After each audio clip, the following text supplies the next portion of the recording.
Hello, everyone, and welcome to the WWE Post Game Live edition as we talk about Elimination Chamber going down live from the United Center in Chicago, Illinois, as we continue the road to WrestleMania 42. I'm Keila Cash. Welcome to our show on the Fight Game Media Network YouTube channel. And by my side tonight is the one, the only, the host of the Dynamite Show on the Fight Game Media Network for your viewing pleasure every Wednesday night after 10 o'clock p.m. Eastern. Following the overrun on Dynamite on TBS, I bring to you Grandpa Dez, the one, the only, enduring WWE with me tonight, Paul Fontaine. Hello, Paul. Hey, yo.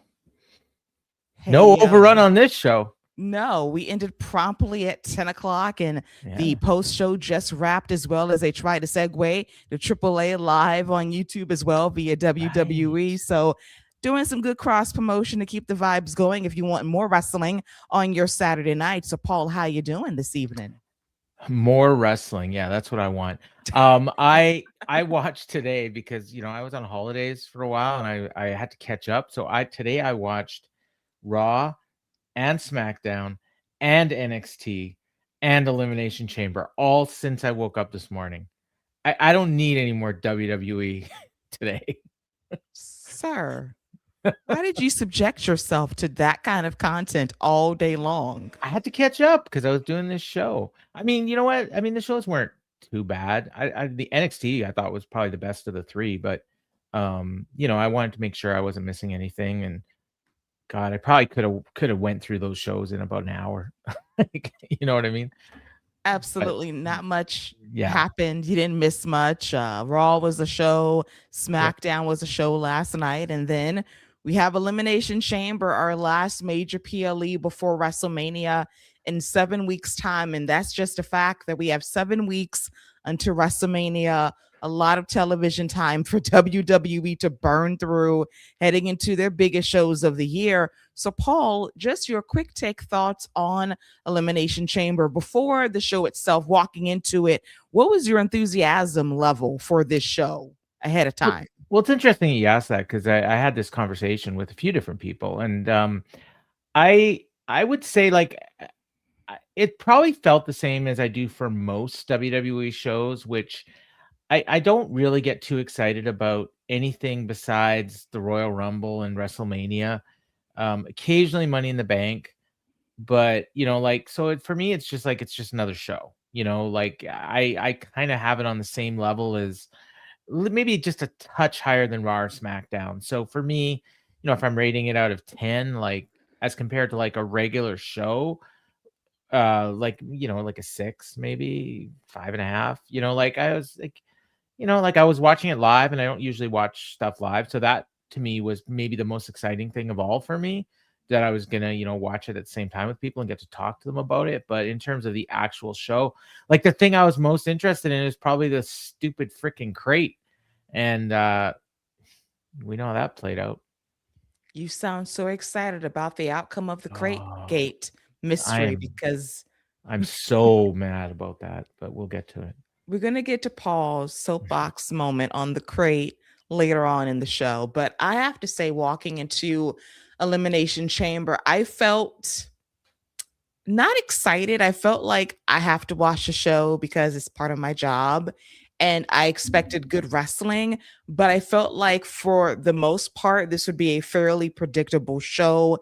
And I think that one of the key things missing for this year's WrestleMania is the storytelling aspect. Mm-hmm. I think the last few WrestleManias, you had a clear pathway in terms of the story and what it meant for these matches. And it was a clear roadmap you could follow, and that would make sense. Even though it was predictable, it was a clear roadmap and pathway to WrestleMania that mostly made sense, because now we know that WWE is scrambling a bit. They're trying to figure out, this card isn't hitting, even though we don't know the card publicly for the most part, but they're panicking behind the scenes.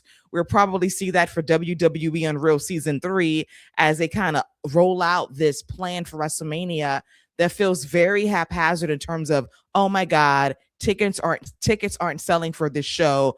oh my God, what can we do? And now you kind of see, especially when it comes to the main WWE Championship picture, that they're really scrambling to make something pop in the main event scene. Will this be a main event angle at WrestleMania? I think it's opening one of these nights of WrestleMania. I don't think it's going to be a main event, in my opinion, based on how they built it so far. Yeah, I think the exact same thing. Like if they end up sticking with Drew McIntyre and Randy Orton, I mean that's a WrestleMania match. Like, there's nothing wrong with that. But it's definitely not a WrestleMania main event. This would be like when Sheamus won the Royal Rumble and challenged for the title, I think, or like Alberto Del Rio, like one of those where, like they'll call it a main event, but it won't actually be a main event. And so that opens it up for something else. And I wish one of these women's programs was hotter. And you could, and I guess we have time, we could get there. But I mean, it feels like that WrestleMania night one main event spot is like wide open right now. It is. And things can change in 7 weeks. Kind of a blessing that we have about a month and a half until WrestleMania to kind of figure out what that night one main event is going to be, because it's going to depend on how those women's feuds are booked with Jade and Rhea and Liv and Stephanie. Can they overtake the heat of the WWE Championship picture, which I foresee is going to be a jumbled mess in a good way? But is it worthy of main eventing a night of WrestleMania? We shall see about that. But we'll talk about the main event of Elimination Chamber in just a bit. But I do want to touch on WWE running in the United Center for the first time in over 30 years. They rely a lot on the other secondary arena in Chicago, the Allstate Arena, because the United Center is simply too damn expensive to run a lot of the time. But they decided to run this show in an iconic building tonight, and I thought the venue was great as usual. The fans, mostly good, kind of cold in spots, but hey. Yeah, they started out hot. And they were hot for certain things. Obviously, they were, super hot for Punk, and anything Punk related. And, that's extended to AJ Lee a little bit. But yeah, and I mean, and they got a huge crowd. So, I mean, I'm sure whatever it cost them to run that building, they made more than enough back. But yeah, it was a good, yeah, you said a good crowd. But I mean, there were times when it almost sounded like it could have been in a building that had like 4,000 people in it. Like the way, there was reacting to some of the stuff, like especially in the meat of some of those of the Elimination Chamber matches, like until they got to like the eliminations and the ending parts, like, the actual, like, the intervals between the people coming in, those were just death in both matches, I thought. Yes, for sure. I am reading a comment right now. I'm glad that you said just joking at the end, because I was wondering to myself, were we in the year 1998?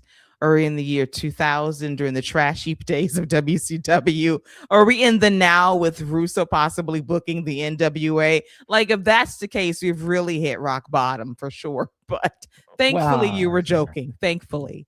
Anti-M Bishop. Yeah, no. Not in 2026. Not in 2026. We're not that dire. I can assure you of that. But let's dive into our first match from Elimination Chamber. It is the Women's Elimination Chamber match involving the following contestants in this match. We have Alexa Bliss, we have Raquel Rodriguez, we have Rhea Ripley in the mix as well. We have Kiana James, Tiffany Stratton, and I believe there was one more person in this match that is escaping my mind right now. Asuka? Yes. I'm so sorry, Asuka. I'm so sorry. But she was in a match as well. And we started things off with Tiffany and Kiana James, two NXT upstarts from a few years ago. And shout out to Tiffany's gear, 10s across the board. Really liked what she had on tonight. She rocked it well. And as you said, until Rhea Ripley got in this match and Alexa Bliss as well, the crowd reactions were kind of so-so. I have to say, Asuka definitely livened things up when she got into the mix too. Raquel Rodriguez, she had really good moments, but I noticed that for every time she tried to hit her finisher, she had a hard time getting people up tonight. I don't know what was going on, because normally her finisher is very easy to hit on people. Tonight was definitely a struggle bus, but for the most part, she was pretty good being that dominant hoss in the match until she was eliminated by Tiffany Stratton. Yeah, the one spot I think that everyone will remember was the double pin, and I'm surprised they've never done. I don't think they've ever done that before in Elimination Chamber. So that was kind of cool, where she hit the Tahana bomb on, was it Kiana and, oh, not Alexa, Asuka, right? Yes, it was. Yeah, yeah. So that, I mean, that was probably the most impressive spot in the whole match. And that was basically her moment to shine. It was funny because I thought, like, for me, I thought Alexa was the most likely winner, and then I thought maybe there's a chance Kiana, because they've been pushing her a lot, and then they're like the first two eliminated. So I was like, and then when it was over, it was like, okay, yeah, it makes sense, but they haven't really built to this at all. Like, so it's kind of like the Drew and Randy. Like, it's like, yeah, I guess that's a good match, but it's not like we've been led to believe it was ever going to happen.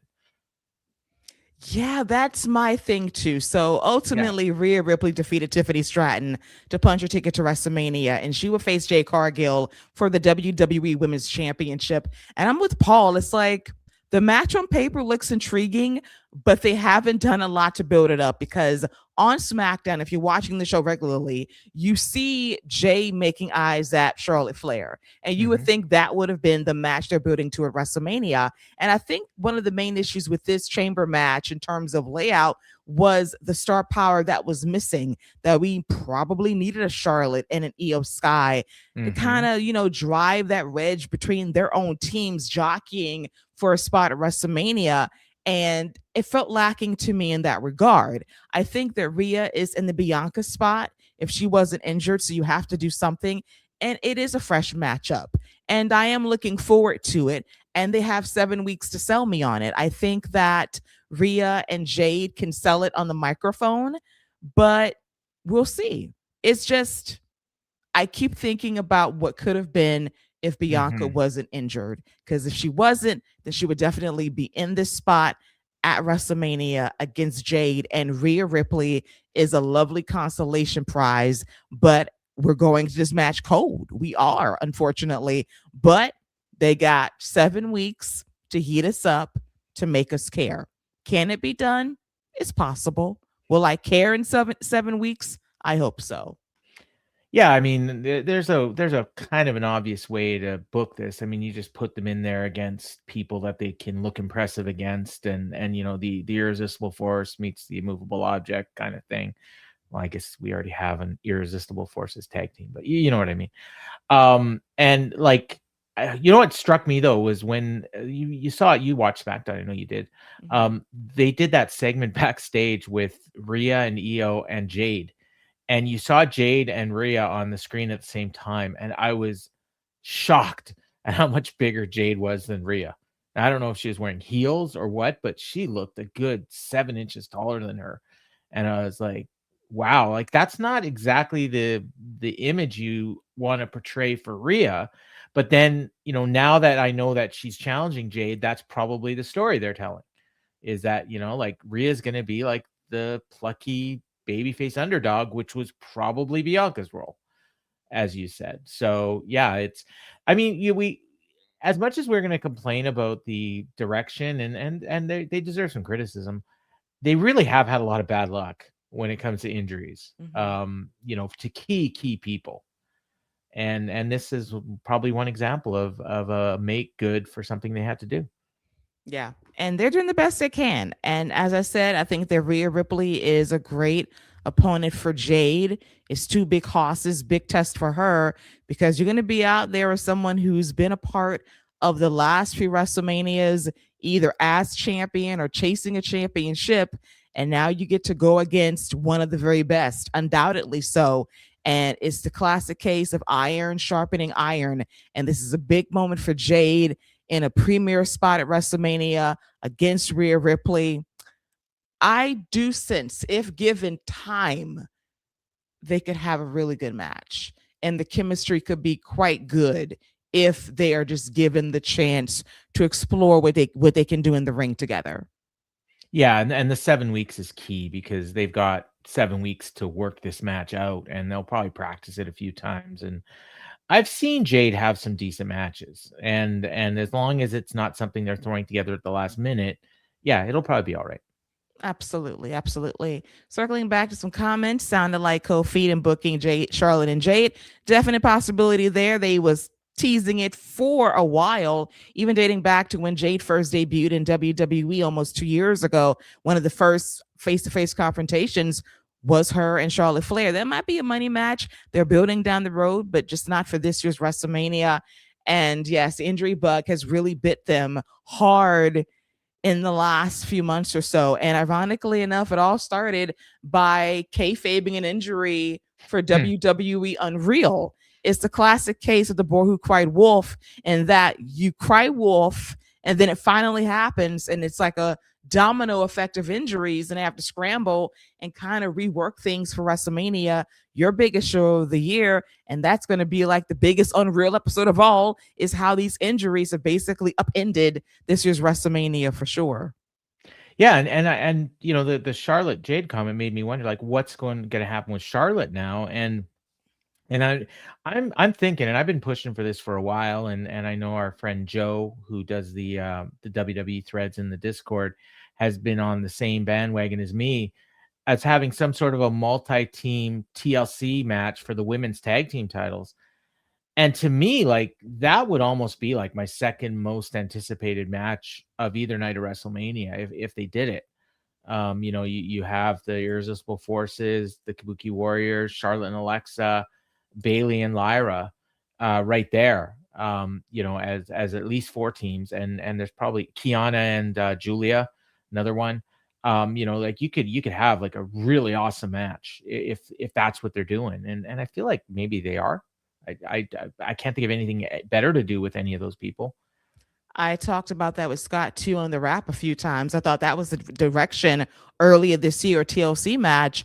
And it does make me wonder if Rhea's willing to work double duty if you want to have her in the tag team title scene as well at WrestleMania with Io. Because I do wonder what you're gonna do with Io at WrestleMania. She's got to find a way on this card somehow. Do you pull double duty and have like this 6-team TLC match that possibly opens one of these nights of WrestleMania on ESPN2 or ESPN, or you save it for deeper into the card on the main ESPN Unlimited app? I don't know, but we've been thinking about this for a few months now. Unfortunately, I feel like we've missed a peak because it's been so long, and all those teams were hotter 2 or 3 months ago versus now. So I hope that it's not a dead idea completely, but I just hope that they can build it up and make me excited for it again. You could do EO and a surprise partner, and then bring in like Sol Ruka. Ooh, I like that. I like that. If you're trying to expedite Soul to the main roster after Vengeance Day or Stand and Deliver, which is very possible because they are getting things out of the way for NXT fairly early heading into WrestleMania weekend. So if you're on the card on April 4th, guess what? You're probably going to be on WrestleMania weekend if you get called up for a tag team match for sure. Hi, Fernando. Welcome to the party as we're talking about the first match of Elimination Chamber Raw. Monday Night Raw. We're going back in time.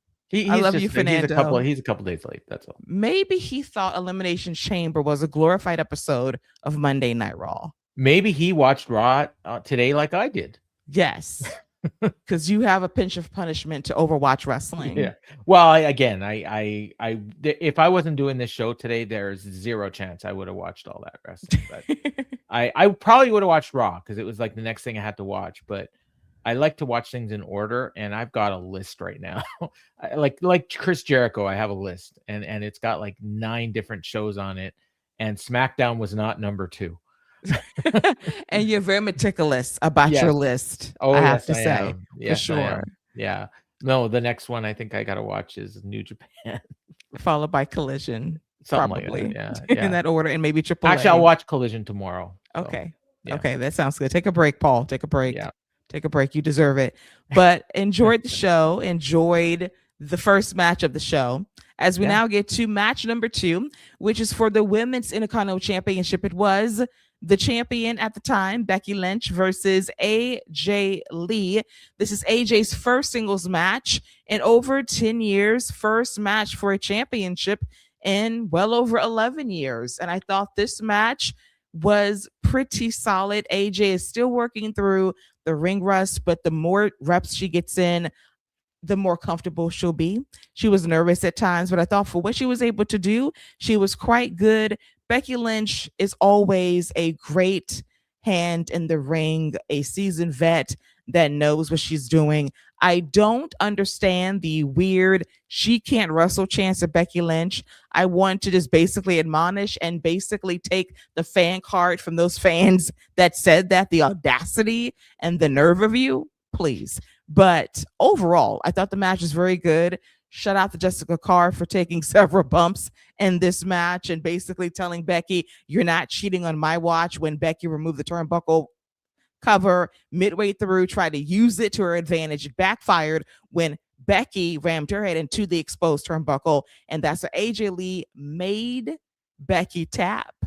And she is now the new women's Intercontinental Champion. I foresee a WrestleMania rematch between AJ Lee and Becky, and that should be pretty good too. But dare I say, Paul, that down the road, I do foresee a day that Becky Lynch will compete against one Jessica Carr in a match in WWE. Because let's not forget, Jessica by trade is a professional wrestler.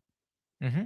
Yeah, I mean, and she's even wrestled under a mask in WWE. So, as recently as maybe about a year ago, I think. It was actually, I think it was Evolve that she did a couple matches in. So, I thought she was great in this match. Jessica, like the spot where there was a spot where Becky went for some sort of a kick, I think, and she missed AJ and knocked out Jessica, and her reaction, she just looked at Jessica and was like, eh. And I popped for that.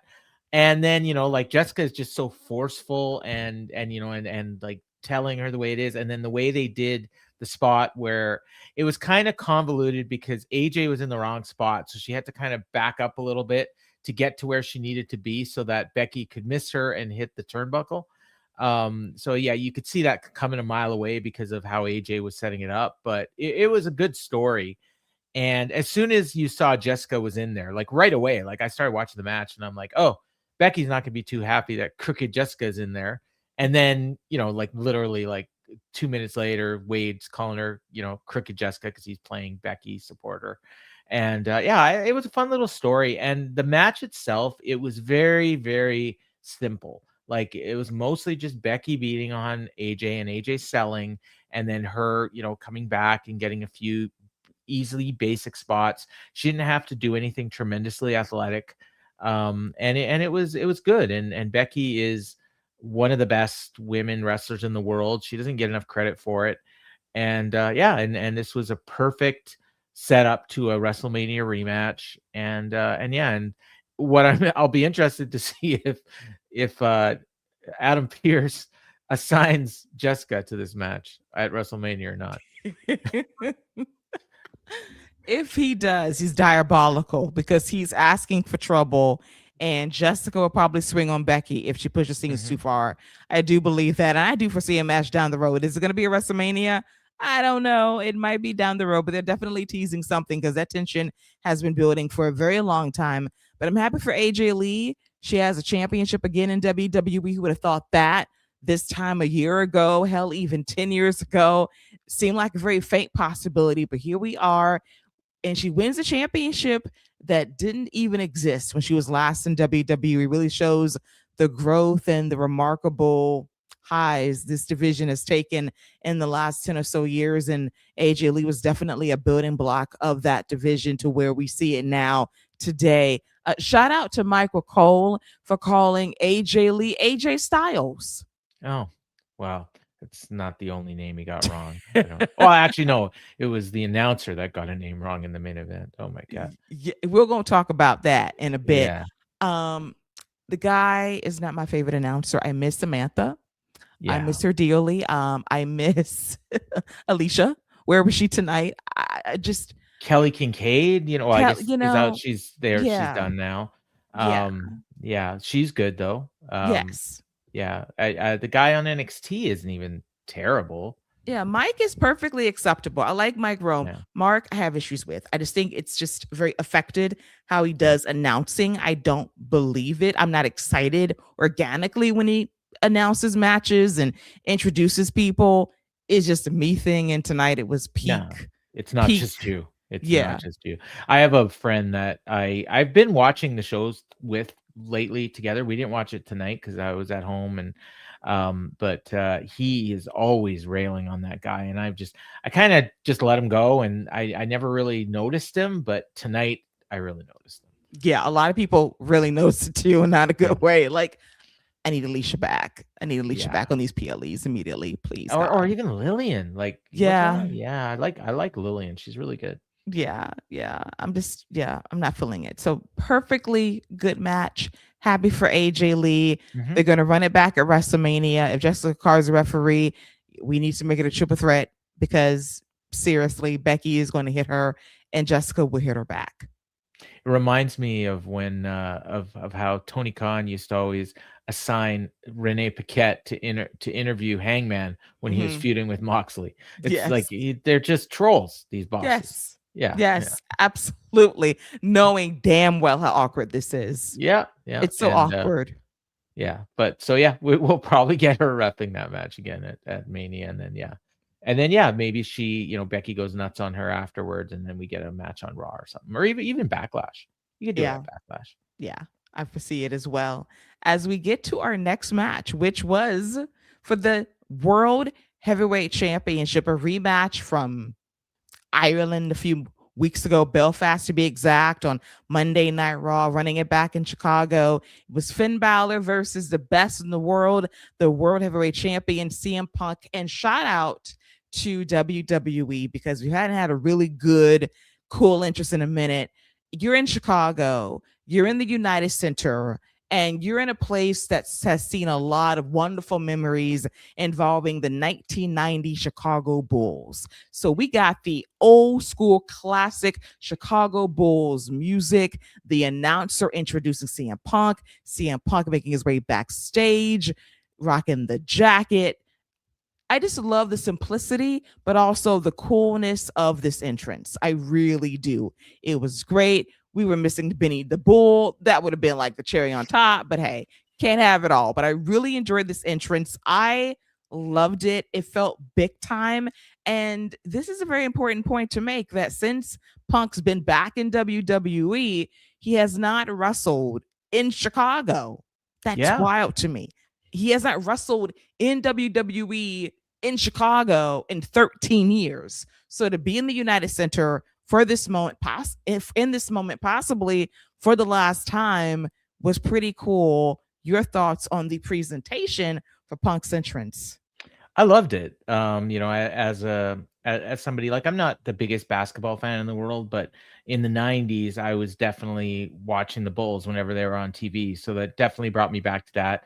The music being serious is the title of it. It's like the prelude to uh Alan Parsons Project, Eye in the Sky. So it's like Mm-hmm. the 90 seconds or so that plays before that. And yeah, and it was great. And just the atmosphere was incredible. As soon as those lights went out, I knew what was coming. And but then it's WWE, so you don't always know what's coming. But as soon as that music hit, the fans just went nuts, and I was like, "Yes, I just love this." The AEW did this too one time with Mm-hmm. the Bucks, and where they were doing the basketball entrance, and it's great. It's a feel good moment for the fans. There's no other reason to do it. It costs a little bit of money, I'm sure, to get the rights, but it's something that people that were there are definitely going to remember, and even us watching remembered. So, and it separated it, because this was a match, quite honestly, that going in, like, we knew it was going to be a good match, but it was like people weren't like excited about it because the result, more than anything on the show, this was a foregone conclusion, what was going to happen. So you needed something to make it special, and that did that. And then, of course, we got that goofball announcer ruining everything. But the announcing before he started talking was great. The guy, I guess, was that the original like That is the announcer? original guy. Yes. Awesome, just awesome. And they also even had a moment backstage, which didn't make air, but it was on social media in between the two matches where AJ came backstage with her title, and her and Punk had a moment together, and then he's like, "Now it's my turn," and then he goes out and does his entrance. So yeah, it was really nice, and not something that WWE often does. So I was happy to see it. Listen, they spent money on music. Do you know Mm. how rare that is for them to spend money on music? So they got money. They're just cheap. They could pull a Tony Khan and you could get some music and you Yeah. can buy some good tunes. And it worked last night very effectively. And yes, Fernando, the old Bulls rule, the modern Bulls are trash. I know. The only highlight for me, dude, is Benny the Bull. It is. It really is. But I loved it. It reminded me of like old school NBA on NBC on a Sunday night. And you see those entrances and you hear the classic theme that you hear now that John Tesh put together. It just hit me in the 90s feels. I love that. And I was can name here. more people on the 90s Bulls than I can on today's Bulls. I'll be honest. Listen, Michael, Scotty, Rodman, Yeah. Kerr, Cartwright. Let's, Yeah. the list Yeah. goes. Now, Fernando, yes, Def Rebel sucks. But what we're going to do tonight, later on in this episode of Post Game Live, WWE Edition, is we're going to praise him. And I'm going to tell you when we're going to praise Def Rebel, because he has done one good thing recently. And we're going to talk about that. But now is not the time. We're going to talk about this match first. Best match of the night by far. Finn Balor and CM Punk, their in-ring chemistry has taken me by surprise in the best possible way. They really work well together. And as Paul said, this was the most slam dunk, obvious outcome of the night. But they wrestled like it could be an upset. It could be a possible, oh my God, the entire main event of WrestleMania is an upheaval because Finn Balor's crashed the party. That did not happen. But the physicality, if you saw the post show from WWE, CM Punk's face went through a war. Okay. He went through a battle with Finn Balor. That wasn't Finn. That was Prince Devitt he was facing tonight. He got smacked around. He got brutalized and he loved it. And Finn, this revival, this rebirth of him recently has been great to see as well. I loved everything about this match. I really, really did. Even though Finn lost, I think he came out of this possibly as a big time babyface, as I think he will be the next excommunication from Judgment Day because he's seen the light. Yeah, I can't argue with any of that. I thought this match was great. I thought it was a little bit better than the match they had in Ireland. And I mean, both were great though. I'm surprised. I've seen some people that didn't like this match, and I don't understand why. I imagine it has to do with what we talked about, and just the fact that the result was a foregone conclusion, and some people just have a hard time getting past that. But just the actual work in the match itself was great. Finn looked incredible, like just looked incredible. Yes. He looked like okay, I'm looking at him and Punk beside each other, and it wasn't quite Patrick Swayze and Chris Farley, but a hell of a comparison, by the way. It's definitely, it made me think of it. I'll just put it that way. Punk is in decent shape for a middle-aged guy, but Finn is. If I could ever look like Finn Balor at any age, I would be very impressed with myself. He looks great, but yeah, and he wrestled great. I watched both of Punk's UFC fights, and I saw the interviews after, and he didn't look as beat up in those match fights as he did tonight. So yeah, it was great. It was awesome, and I hope it's not the last time we see them. Although it could be, or maybe at some point we'll see them team up against like a Dominic and a JD or something. That'd be fun. But yeah, this was great, and nice return to Chicago for CM Punk. Until they put it on the screen, I had no idea. So that must have been really cool for him for the first time ever to be for WWE, to be wrestling in that building. I think he did a couple AEW matches there. Yes, his debut was in the United Center for the first dance. So we have to remember that. Can you believe that would be 5 years ago this year? And everything that has In happened in 5 years. in some ways, it feels like it wasn't like it was, just a couple years ago, but in some ways, it feels like a completely different era. Yes. So it's weird. Anything that happened between March 2020 and I'd say about June 2022, it's just like it was in a different universe. That whole time period it's time just was goofy.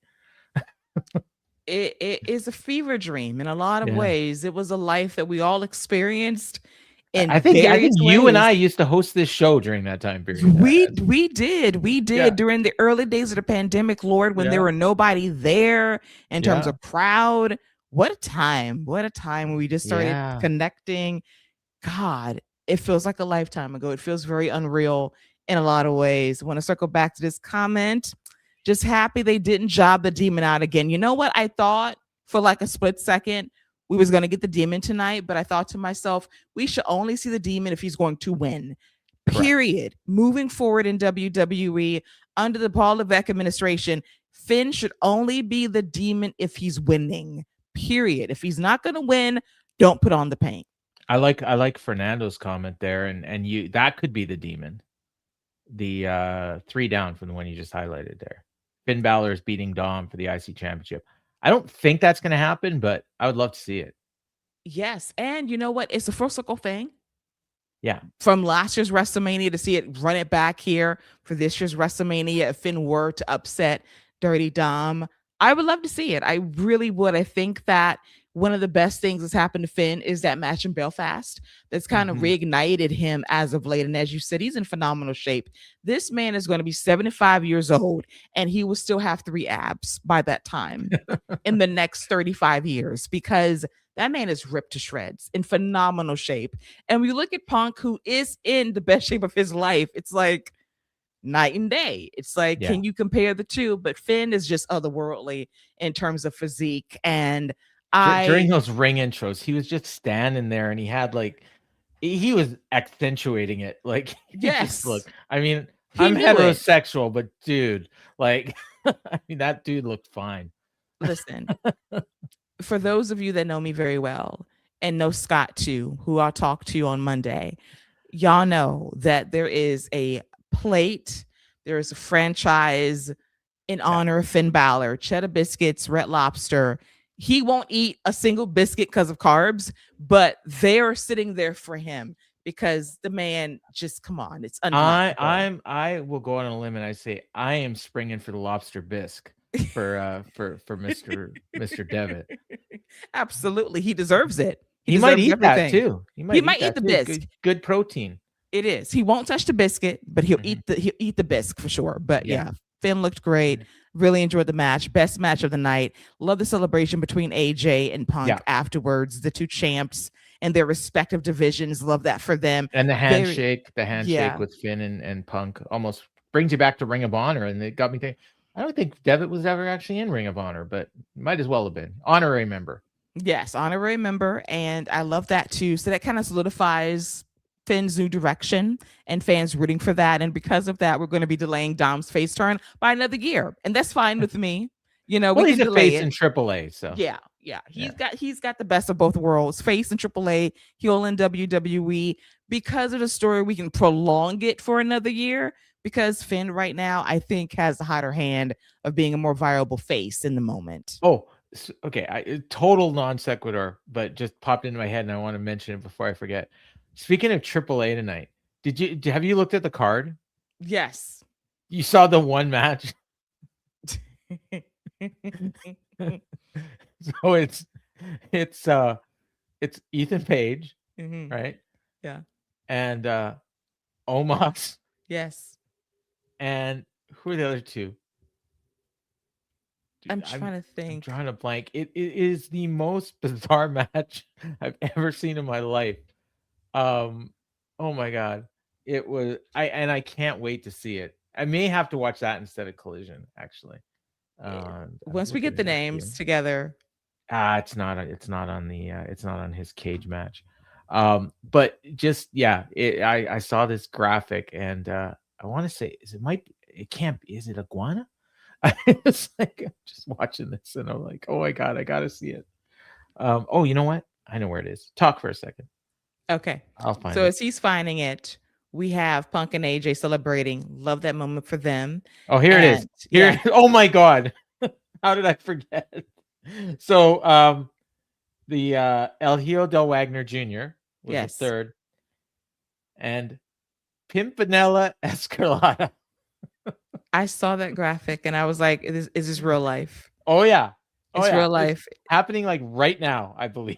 Oh my God. So when this is over, I'll be tuning in the AAA. Yeah. And I will just fast forward to that match. Pimpy. So I can enjoy every waking moment of this amazing menagerie that I would only say because of TNA. A menagerie of people in this match, I must say for sure. So I'm looking forward to that. That should have been on the promotion Joe Tess for AAA to lure in the hook. You know, Pimpy. Just put up a picture of Pimpy up there. Pimpy and Omos. I would have been sold immediately. Yeah. And now, Fernando, do you think that was going to happen? That Colt Cabana was going to make a cameo in this match? He might have been in the coffin. Well, let me tell you something. You know, hell is frozen over several times over the last few years in professional wrestling. It'll freeze over again. And one day, Colt Cabana and CM Punk reunite, and it will feel so good. And then they will have a podcast on Fanatics, and they'll air it all out for the world to see. Oh my God, I wouldn't put money on that, but I've also seen enough to think you can never say never. Never, ever in this business, in this life. As we get to Paul's favorite segment of the night. Oh, yeah. Am I being facetious? Possibly, maybe I am. So for weeks, we have seen this crate backstage on Monday Night Raw and SmackDown being delivered to Nick Aldis and Scrap Daddy Adam Pearce. And they keep shipping the crate back to the other. Expensive fees to be shipping this damn crate from city to city. The freight fees are crazy. So one week we had this dude named Ian, I believe, whatever his name was, and he had a clipboard. Nothing was on the clipboard, not an invoice, nothing. The last few weeks they heard me, so they put some stuff on the paper to tell me it was at least an invoice of something. So they said, let's just bring this crate over to Chicago for the unveiling. And the time has come for us to find out who's in this crate. Now, there's been speculation that it could be Chris Jericho in the crate. I highly doubted that because until Chris Jericho's face is removed from the AEW main roster page on their website, he is still under contract. But someone's face did fall off the website within the last 24 hours, Danhausen. And he was making tweets and memes saying he was free to be booked, he's ready to go. And then we have Nick Aldis and Adam Pearce open the crate. And then they opened the crate to find a coffin and said crate. And they said, whatever, they can do the rest. And the coffin pops open. And then a gaggle of female vampires came out of the coffins one by one. And then Danhausen was the last one to emerge from the crate. And you hear a pop when you hear his name and you see his name on the big screen and you hear the music. And then it continues. And he makes a full entrance. And he gives Michael Cole a jar of teeth. And then as he enters the ring, you do hear the tenor of the crowd change from, yay, it's Danhausen, to what the hell is this? And it went from, yay, to get this man off my screen very quickly. So it went from the best of both worlds. It was a miss in terms of an introduction. Now, Danhausen, I will say this, is going to make a lot of money in WWE. The merch will sell, and he might have a calling in AAA. Will it fly on the main roster? To be determined. To be determined. Well, you made a comment in the middle of that where you said the crowd was like, "What the hell is this?" Michael Cole literally said, "What the hell was that?" And I believe he was just expressing the thoughts of a lot of people watching, because I think that they thought that people were going to understand what was going on. And part of the issue is not a lot of people know who Danhausen is to begin with. Number two, even those that do, never seen anything like this other than the teeth. The dancing women, the music, the funny thing is, I think that this would have gotten over better, and someone in the Discord mentioned it. I can't remember who, or I'd give them credit, but I think this would have gotten over better in NXT with a smaller crowd, and where you could actually hear the music. And because I think like the music itself actually probably really fits the character really well. But the problem is we don't know it, and you couldn't even hear it all that well because it's a big building and we're not familiar with it. But I was kind of listening to it, and it's got that kind of 70s late night horror movie kind of feel to it. With I compared it to like an 80s lounge act. Like it was just bizarre. I mean, it's totally on brand for Danhausen, but it's so not WWE main roster. Like it's just, and I'm not even saying it's like minor league or anything like that. I'm just saying it's just not a good fit. And so, yeah, it would have fit much better in AAA or, like I said, NXT, even on a Raw maybe, but on a pay-per-view here where, people were chanting Y2J when the segment started. So, I mean, that's what they were expecting. Whether or not they should have expected it, I don't know. But you could hear people chanting Y2J. So I think that it was a combination of disappointment and what the hell was that, and just utter confusion. And for me, like, I've been watching this guy since, I don't know, 2018, I feel like, and I've just never really seen anything in him. So I don't really get it. And I'm clearly not the target audience for it. So and I say I wish he would go to a show that I don't watch, but the problem is I watch everything. So, it's kind of hard. So maybe like AAA, because I just feel like, I could see a feud with him and Iguana.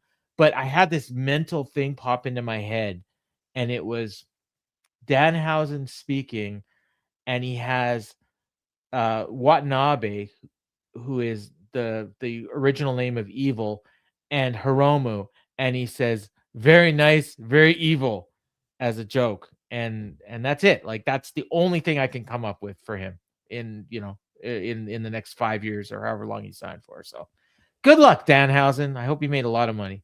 He did. He definitely made a bag, and I'm happy for him. But it's all about placement, presentation, where he belongs in the WWE ecosystem. It could be NXT, it could be AAA, could be Evolve. I'm sorry for Paul because it's unavoidable. Because wherever you watch, they're gonna put Danhausen somewhere for you to see him on a WWE branded show. AAA, Raw, SmackDown, I wouldn't NXT, even wish Evolve on this dude. TNA, Yeah. you could go there. I mean, him and the Righteous, yeah, sure, why not?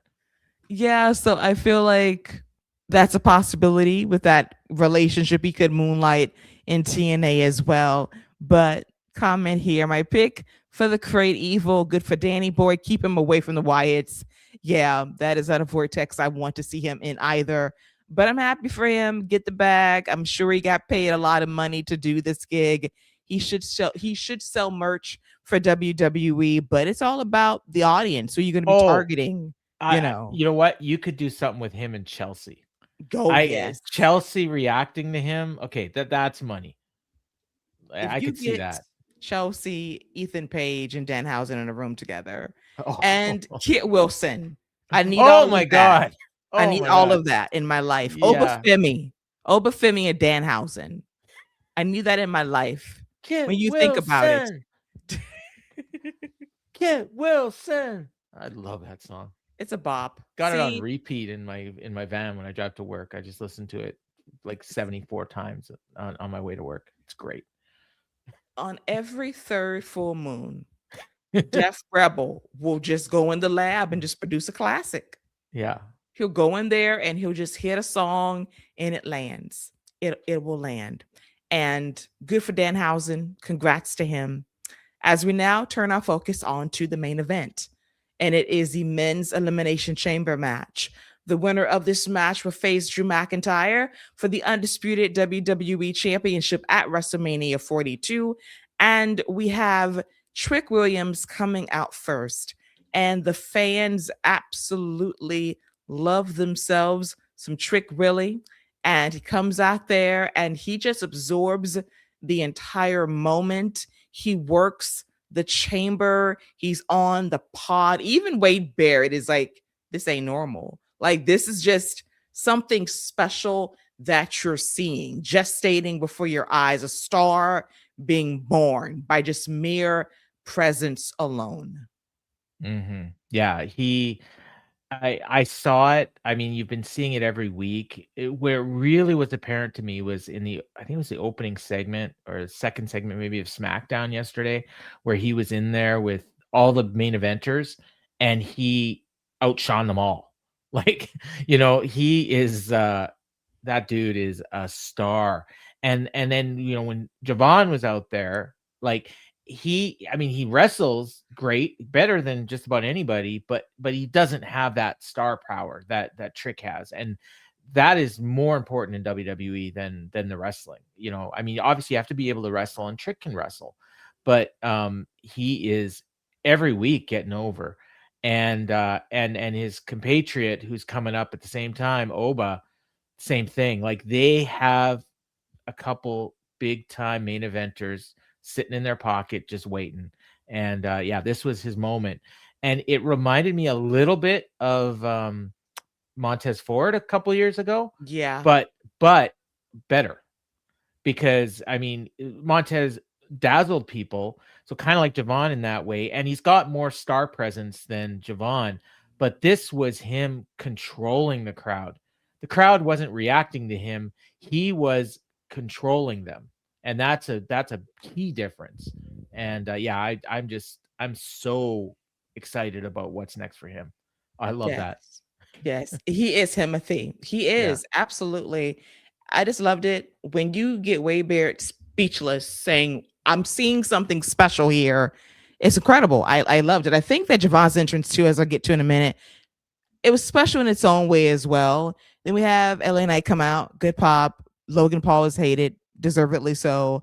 And then we have Randy Orton come out, love, pop, all that jazz. Then Javon comes out. Now, Javon has a different charisma, and that is just this upbeat, jovial youth that people really love about him. This youth, this excitement, this diamond in the rough, this potential of greatness that you see, and it's unbridled joy that you see from Javon. Like, I'm so happy to be here, and he has a good head on his shoulders, and he's listening to the right people. And Randy loves Javon and Trick, and he sees a lot in them, and you see that love from the people that he works with, and the fans just gravitate towards him in a different way. It's a different charisma, but I think it's uniquely his that will also get him over on the main roster as well. I thought him absorbing the moment and him just hopping on every pod and being so excited, it really was endearing to me that he soaked in that moment and that WWE let him do it. Yeah. I can't argue with any of that. I'm trying to think of who, like, it reminded me of someone, and not even in wrestling, like in entertainment. And I'm trying to like place it. Like, I was thinking Michael, but it's not quite that. Maybe like early Michael. I just watched The Wiz. So it's like I that charisma that Michael had when he was like really like just kind of coming into adulthood, like that sort of thing. Whereas like Trick is like the fully formed man who, like Prince, like, so if I'm comparing him like Michael and Prince, like I don't know if that works, but it's kind of what I can't get out of my head. And both like just incredible stars on like more than 99.99999% of the planet, but like they're just different, but also just apart. And and Fernando, like The Rock when he was in The Nation, that's a good one. I'm so excited for these guys. And I gotta say, like, I identified Javon like February 2024. I saw him on Level Up, and I was like, one match and one interview. I'm like, this dude's got it. Like, and you see guys like that. And I'll tell you another name, watch out for Trill London. Google him, look up that dude. They got another one down there. He's a year away, but look out for him. I'm telling you. Paul has an eye for talent a year in advance. I remember the Javon talk. I saw him once on NXT. I was like, sold. I've seen enough. Yeah. And, me and Scott say if Trick and Oba and Javon are not main eventing a WrestleMania in the next 5 years, we are all side-eyeing Paul Levesque, and we're asking him to remove himself from that chair as head of creative. It should be next year. It really should. Like Trick and Oba, one of them at least, if not both. Like, they're ready. Like, it's too early for this year, but definitely next year. Although Saudi, okay, we'll give them 28. We'll give them 28. Yeah. That's what giving them a 5-year window because of the Saudi Mania. Next year, we ain't getting much, y'all. We're getting some old timers getting paid $10 million to show up to wrestle. So I don't have high hopes for next year Saudi Mania, but Dwayne and Steve are taking up those 2 main event slots next year, and maybe Mark. Mark, oh God, good Lord, Jesus. Mark and Alan Jones, Graveyard Part 2. Here we go. Listen, you're gonna give us the most expensive cinematic match ever.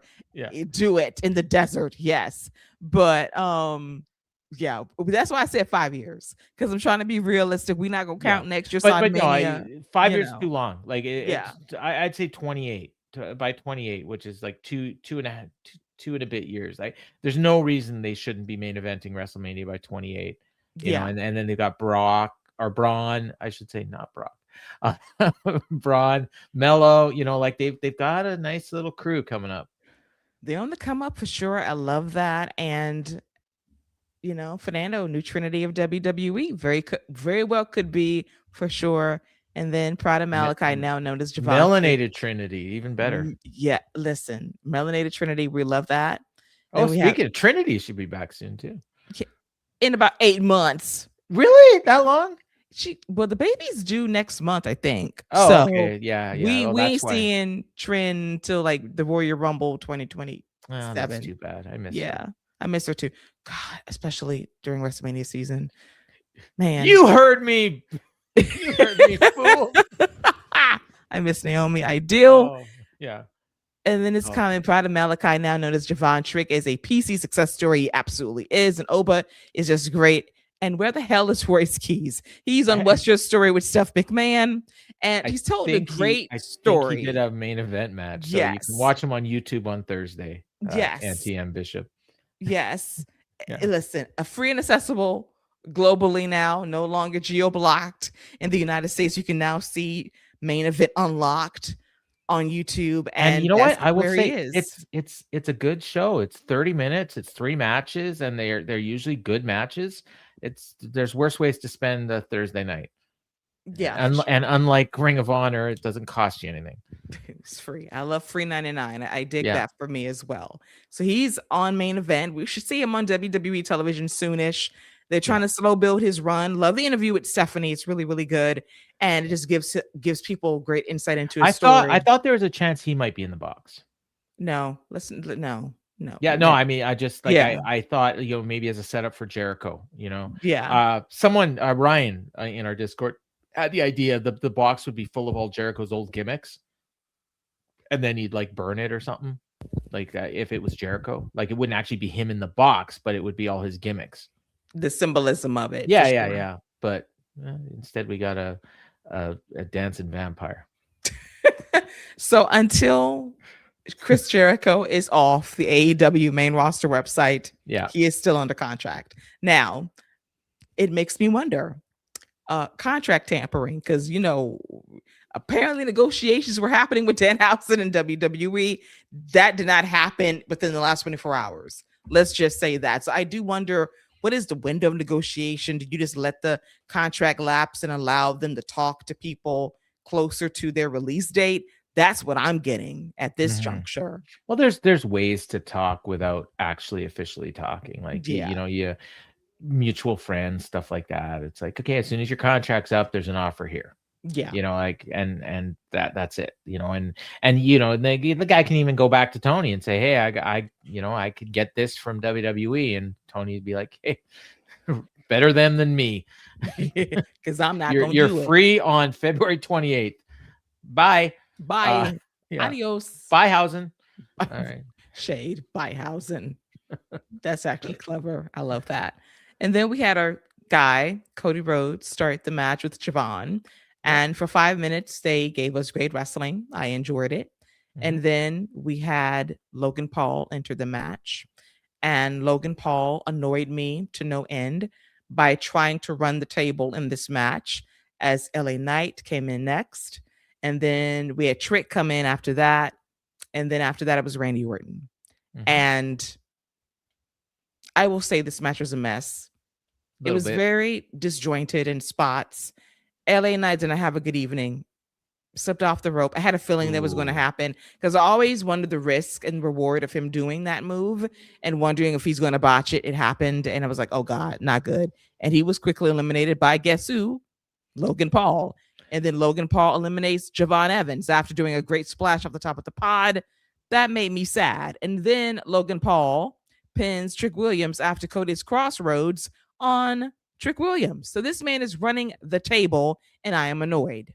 Yeah, it was I'm assuming that was Bronson Reed's. Those were all his eliminations. Yeah.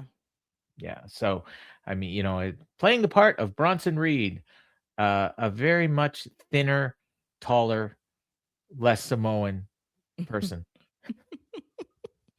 Just absorbing the booking. Yeah. And I was that's it. Because it made no sense otherwise. No. Although I will say I did like the story that they told once all those eliminations were done, where they got to, and they got me with the reveal because I didn't think it would be tonight, and it was really well done. Yes. And so as the eliminations are happening, and when Trick got eliminated, which made me sad, the door is open, and as that's happening, some dude scales the elimination chamber and they yank him immediately. I'm like, who the hell is this? And they pull the mask off, just some dude probably working for Seth's wrestling school. That's the word. The guy last night and tonight are both students of his. Yeah. And I'm like, okay, where is this going? So then the masked man, because the door is wide open, let me just go in here. Let me go in here, do my thing. He looks at Logan Paul and he proceeds to curb stomp Logan Paul, and Cody picks up the dub. And then the masked man finally takes off the hood and the mask, and it is a recovered, ready to go Seth Rollins. So clearly he went down to Mexico and got some amazing stem cells from Rey Mysterio to heal up as fast as he did.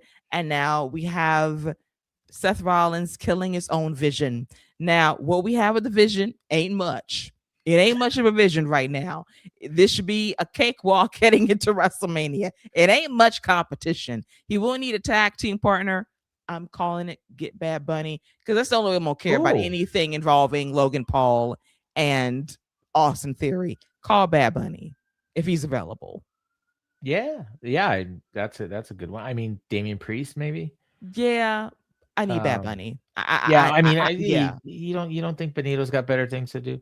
Listen, he is killing the game right now. Yeah. Grammy Award winner, Super Bowl headliner. He has time to at least do a tag team match at WrestleMania before retiring. Because after that, you don't need wrestling no more. You fulfilled your obligations. What about Mike? That was for Scott.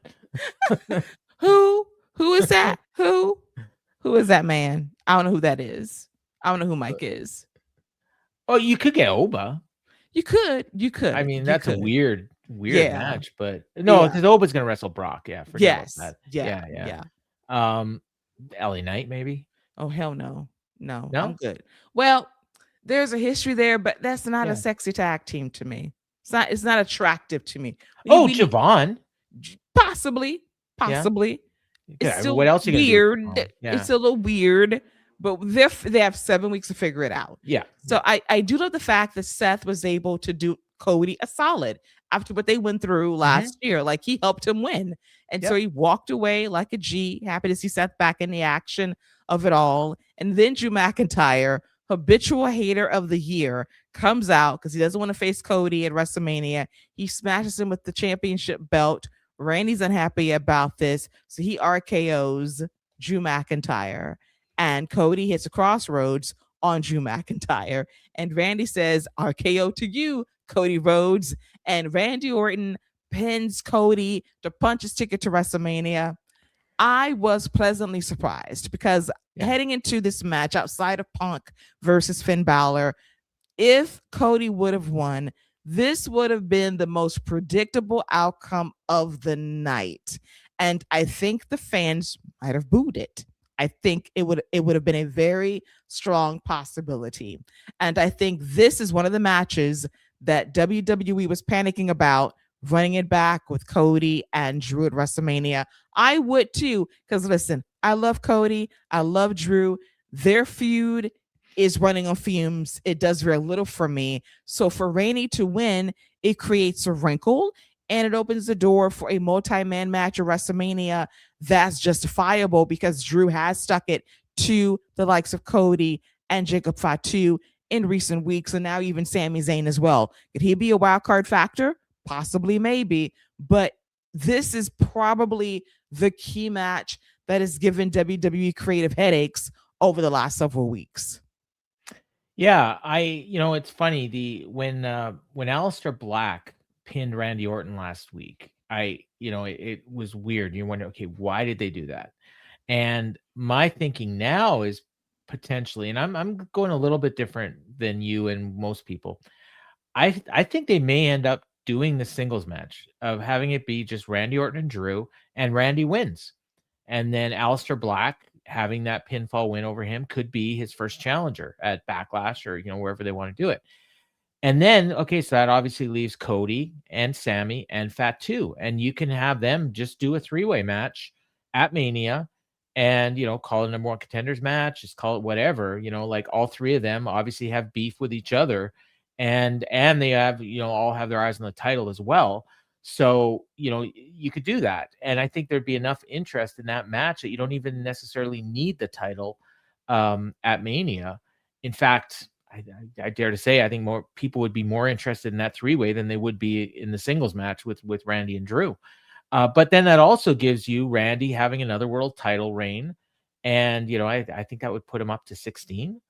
So he's getting close to Cena, and then eventually he can put over somebody, maybe Gunther, down the road, and you can get some mileage out of that. And then down, even further down the road at some point, you can maybe have him trying to tie for that record, because he's younger than you think, even though he's not young, if that makes sense. I think he's like 46. Like he's like and he looks, he looks great. I'm like salivating over everybody tonight. But yeah, I was surprised, but I think there's definitely ways they can go that are interesting. You could do, I think a lot of people are predicting the 4 or 5-way, and that would be fine. I just I prefer that the WrestleMania world title matches are not multi-person, but yeah, I agree. And you're trying to keep the Elimination Chamber important. yes, Because if I win something at the Chamber, it should be me and me alone facing you in a match at WrestleMania.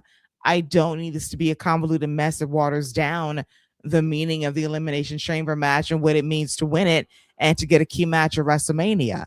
Now, on the other hand, I think the multi-man match has been bubbling for a while now. It's been bubbling, it's been teased, and that could be the direction because of what Drew has done in recent weeks, but agitating so many people and costing key people matches.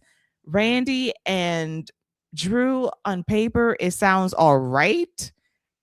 I don't think it's a WrestleMania match that I'll be looking forward to.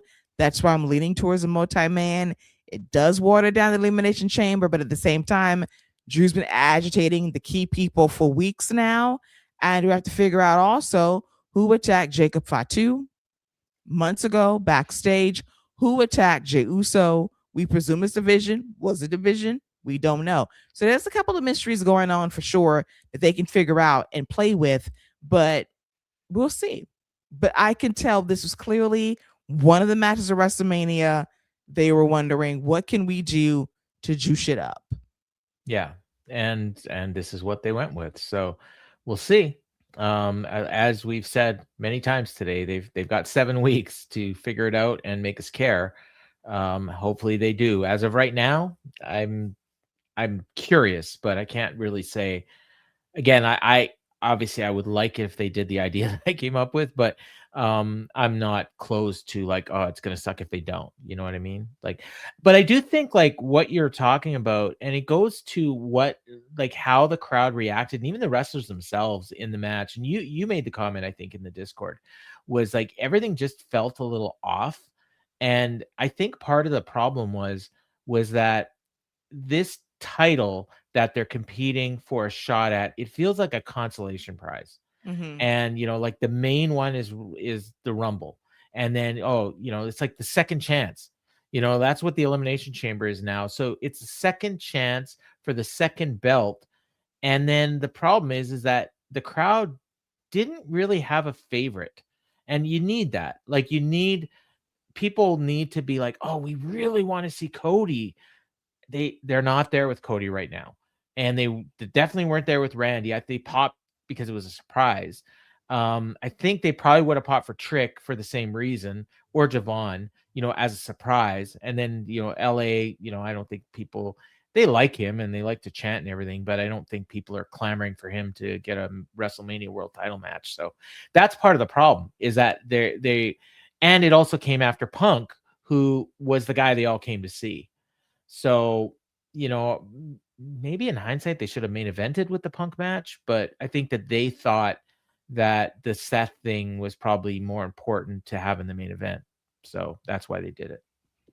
I think so as well. I think that when you have a match like this, Cody was the betting favorite to win it, clearly. And then they swerved us a bit with Randy winning, which I thought was a good thing, because Cody winning, it just felt like, oh God, it's him and Drew again.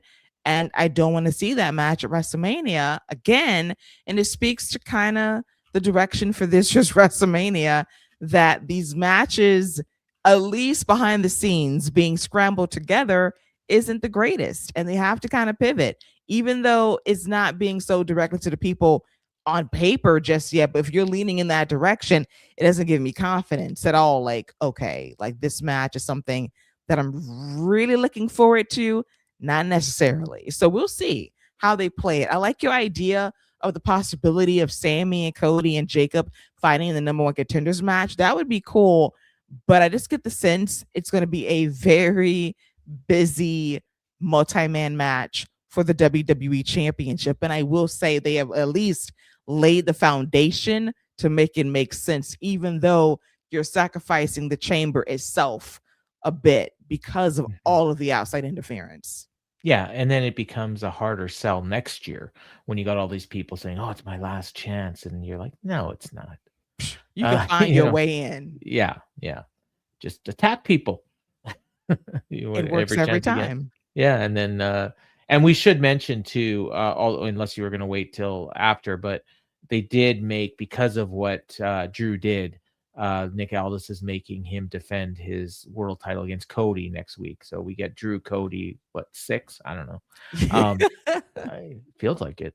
Next week on SmackDown. So actually, it's a pretty big show next week on SmackDown. I think there's a lot of big matches for that show. Yeah, in Portland, Oregon, it will be Cody versus Drew McIntyre for the WWE Championship. Will it be a clean finish? Who knows? Nick Aldis was irate with Drew McIntyre after the show. I mean, jacket came off. He was looking jacked and yoked, like, I can wrestle today. They're angling so close for Nick Aldis to wrestle, and they're just waiting for the right person to choose, and it might be Drew McIntyre, because it got very heated tonight. Even Big E was questioning Nick's professionalism. Like, he got really heated. He had an attitude tonight. He stormed the post-game show and said what the match was going to be on SmackDown, and Drew confronted Nick, and that's when the jacket came off and he's ready to swing. So I feel like that could be a confrontation in the immediate future, because Nick can go. He was injured a couple of years ago at a triceps tear. That's long since been recovered. So if they ever want to have him go out there and wrestle, let's do it. I would love to see Drew versus Nick Aldis. Oh yeah, and they clearly have been setting something up for a while. I want to say going back to like last year's Royal Rumble. Yeah, I remember there was something going on with Drew, and like I think it was Nick Aldis that got in there and stopped him from doing something. They were backstage. I think I'm right. Or no, you know what? I'm thinking it was Wade Barrett. Never mind. It was Wade Barrett. It was Wade Barrett. Yeah. Yep. So I'm looking forward to whatever they do on SmackDown, and if it will be a clean match, I doubt it because Drew has pissed off so many people. No, Sammy's gonna screw Cody. Clearly, I think. Oh God. Yeah. That would be good television. And I don't want Sammy to apologize for it if he does, because the Cody's got it coming. Yeah. Oh, Cody was an asshole to him. I think it was last week SmackDown, and then again, and this week he dissed him. Yes, straight dissed him. Yeah. And then we had Sammy talking to Jacob, accusing Jacob of attacking Jay. It's like, oh my God. Be very careful with what you say next. Yes. If you want to live. And then he apologized, and then Sammy freaks out. So there is clearly a directive going on here, because they know we really can't push this with Sami Zayn for another year being a white meat babyface. We can't do that. So we got to give him an edge, and I'm here for it. Let's just do something a little bit different, because as of right now, as Fernando says, it's Sammy Ziggler. You know, it is what it is. But we're trying to get him above that, Fernando. We really are. And I want to circle back to what I was going to say earlier about Def Rebel. You say his music sucks. Let's make two things clear.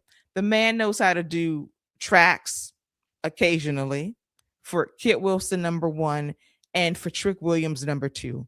That man made a simple beat with a bass, and that man comes out there like a superstar. So let's give Def Rebel his 2 golf claps for a job well done. And Oba. Everything, and Oba and any Bloodline music, he kills it. Anything for the Joshis, he kills it. Anybody else? Choices. Look at Paul doing the Oba. Oh yeah, you can do that to the Trick music too. You know. Yes, you can. You can do the exact same thing if you stay on beat. Yeah. If you stay on beat. I think even though Sammy's starting to look weak, Fernando, I think that it's with intent. And at some point very soon, he's going to stop apologizing. He's reminding me of early Bloodline Sammy right now. Yeah. Where, you know, like people were like trying to get their hands on him because he was so freaking annoying. That's kind of where they are. And then eventually he got popular. So I suppose that's what they're trying to do again. They got to do something, because they can't keep it straight lace for another year, because that would definitely be pushing it for sure. Then we had the post show. I will say that Paul Triple H Levesque, he's learning, ladies and gentlemen, because after what happened with John Cena's last match and what happened in Saudi Arabia, he said from this day forward, I will no longer be talking in front of the crowd. I will do all of my segments backstage, pre-recorded, and I will keep it short and sweet. And he's learning. And I think that takes growth to realize that you have taken things too far, that sometimes you have to take a step back and not be the star of your own show. And that's maturity. And I hope it continues heading into WrestleMania. If he can have the restraint not to pop himself with this entrance, that is further growth and maturity. So we'll see how long this lasts, but I thought it was quite telling. This man kept it backstage for the pre-show and the post-show. Did he say anything interesting? I didn't watch it. Nope, nothing of note. He didn't say anything interesting, but it was very notable. He did not speak to the public. This is the one where I wish we would have had the press conference, because I wanted someone to ask him about Danhausen, but I don't think he's going to be talking about Danhausen. He did briefly mention. Oh, did he? He did. He was like, it's interesting. He gave Michael Cole a jar of teeth. We'll see where it goes. He looked enthused, trying to make it work, but he heard them boo birds out there for sure. And he was reaching Jeff Jarrett bad. Like, at some point, you have to realize that you have to take a step back and say, I get it. And he really did a lot of damage with that John Cena farewell when he came out there and you're trying to be in that moment, get that spotlight, and it's been biting him ever since. Well, So and now he's showing restraint. that was part of it, and I also don't think you can overlook him being part of the presidential fitness team or Yeah. whatever the hell it is that he's doing. Like, him being out there gives people a chance to react to that. So the less that they see him, the better, I think, at least for now. Yeah. On top of like the creative not being the best right Yeah. now, and Yeah. he is being, the one with the final say, it's best not to be out there where they can give you the business. And he is self-aware enough to just keep it to yourself. Yeah, Do it in the back. I don't think he can be out there in 7 weeks No. opening WrestleMania, because that is the same city that started the fuck ice chants. Yeah. And they may not have very nice things to chant at Mr. Levesque. No, we can Yeah. safely say no. Yeah. There'll be no kind chance at No. him. So you So send somebody out they like, Stephanie. Stephanie is one. You may bring back Shane for the night to do, hey, welcome to Paul. WrestleMania, everybody. Paul. What? You can come out and say welcome to WrestleMania. Come on. Paul. What? That man couldn't even get a formal invite to John Cena's farewell. Well, this is true. Like, there is some heat on that side of the family. I don't even know if he's gonna make his sister's Hall of Fame speech. I don't know. Well, I don't know. I don't know. He might send a telegram to his sisters. Congratulations. But Declan can get a ticket, so maybe he sneaks in with his son. Hell, Declan said his daddy should be in the Hall of Fame first. So he was like, "Ooh, okay." Yeah. Okay, So his ticket just got canceled too. it just got canceled. So yeah, that side of the family for Yeah. Christmas and Thanksgiving is Frosty. Well, who It's else Frosty. then? Who else could they use? I don't even who do the fans even like? I don't even know. I don't know who they can bring out, honestly. Dwayne, I guess, maybe. Dwayne, the Stone Cold. Stone Cold. Yeah, there you go. He'll be in Vegas. Dwayne, Yeah. if he's not busy. But yeah, we'll see. So that was Elimination Chamber. It was a show. It was a pathway to get us to where we need to be for WrestleMania for sure. If we had to rank the show, I think Paul gave it 6 out of 10. I didn't, but that is about what I give it. Yeah. I don't think maybe we set it off. Maybe I set it off air. Yeah. But yeah, six, maybe 6.5 ish. Like I really did like the Seth thing, and I did, the Punk match was great. So six, maybe 6.25. Like somewhere between 6 and 6.5. I go 6.5. There you go. Yeah, 6.5 out of 10. Yeah. It was a decent show. Predictable. Yeah. It was C. A solid C. Yeah. C. It was predictable. It needed to be in some spots for sure. And they needed to do something for that main event scene on SmackDown. And we'll see what they do on Friday with Cody versus Drew for the WWE Championship. If there be any more shenanigans afoot, I expect it to be heading into WrestleMania. And then again, Paul, we may have a 6-way. Let's not forget about main event Jey Uso. It could be a 6-way match if everybody's been aggrieved and screwed out of this match. He's also got the tag team titles, so he can moonlight and pull double duty. Fair enough. Yeah, if we're gonna make Rhea do that, we can make him too. Yeah, for sure. So that is a wrap for WWE Post Game Live. I hope you guys enjoyed it. Thank everybody in the chat tonight. As Fernando gives the show a solid B, because Scott and I will be back on Monday talking about his perspective from Elimination Chamber once he catches up on everything, and of course the fallout on Monday Night Raw, as well as the road to WrestleMania continues with 7 weeks to go until the big show going down live in Las Vegas, Nevada. And I'm looking forward to talking to Scott. I want to thank Paul for joining me tonight to recap Elimination Chamber after a very busy, robust day of covering nonstop, wall-to-wall WWE coverage. Yeah, and I want to shout out Scott. Happy birthday. I think it's today. It was either today or yesterday. So I hope you had a great birthday weekend, spending time with Roman and the rest of the kids. It's the only one I can remember the name of. But because he's the tribal chief. But yeah, and I look forward to hearing Scott on Monday as well and hearing his thoughts too. Yeah, I'm looking forward to that as well. Happy birthday, Scott. Hope it's a great one. And no Mike the Miz makes me very happy. We'll talk about that when he got beat down by Oba on Friday Night Oh yeah. SmackDown, just so I can just brag about it and just rub it in his face. Say happy birthday to you. Here you go. Your guy gets beat down on SmackDown. But we'll talk about the fallout from Elimination Chamber and the fallout from Monday Night Raw as the road to WrestleMania continues. So until then, enjoy the rest of the weekend, ladies and gentlemen. And as always, you can tune into the wrap via the Fight Game Media Network on Monday around 11:20, 11:25ish Eastern, right here on this YouTube channel. And then Paul will be back with the lovely Jeff Hawkins recapping AEW Dynamite on Wednesday, right here around 10:20 p.m. Eastern, recapping that show as they get ready for AEW Revolution in a couple of weeks' time. Not ordering it. Not even on Max. No, Texas Death. I'm out. Oh, you're out. You're anti-Texas Death, so you Yeah. will not be watching that show. No, but that's okay because we don't review it. But I will be here to review Dynamite. I love Dynamite. All right. Favorite show of the week. Hey, usually mine too, even though I'm a WWE homer, I do enjoy Dynamite most weeks as well. They've been on a hot streak lately, and I'm looking forward to Revolution despite the Texas death of it all and the Cody stip added in for good measure. It's too bad because I do like a lot of the matches on that show, but I made a commitment to not buy any more Texas Death matches after Hangman and Swerve mutilated each other. Yeah, that was gory and gnarly, but respect Paul's decision as always on that. And until then, that is a wrap for WWE Post Game Live. I hope you all enjoyed it.